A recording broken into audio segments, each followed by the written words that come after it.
Let's get on to some Jewish context and Jewish background.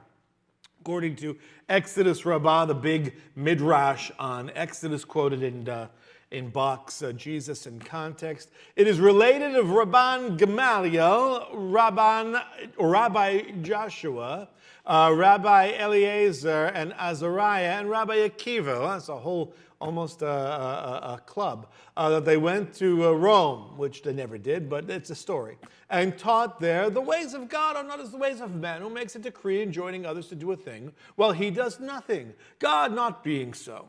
There happened to be a sectarian there in the audience, going to heckle them, who accosted them as they were going out with this taunt. So it's a heckler, right? Jewish heckling didn't start in the 20th century. It's something that goes way back, right? Your words are only falsehood, big rabbi guys.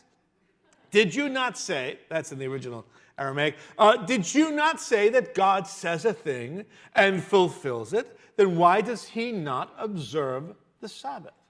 Jewish people always taught and always understood that while it is man's obligation to rest on Shabbat, if God rested, then the world would literally fly apart. Obviously, people are dying, people are being born, the world keeps turning. God is obviously still at work during Shabbat. So why does he not observe the Sabbath? He commands it, he doesn't observe it.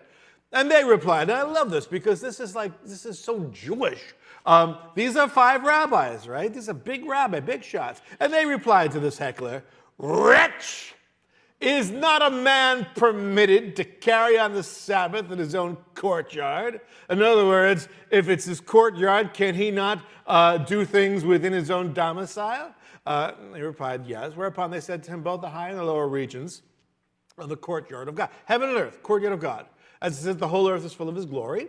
And even if a man carries a distance of his own height, generally 6 feet, does he transgress? The other said, it is written, do I not fill heaven and earth? So isn't God bigger than 6 feet? God is infinite, therefore he can carry all he wants infinitely. Well, that's the understanding that God is at work on Shabbat.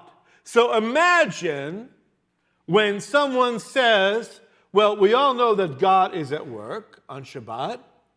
He, by the way, is my Father. My Father's working, and therefore I work too.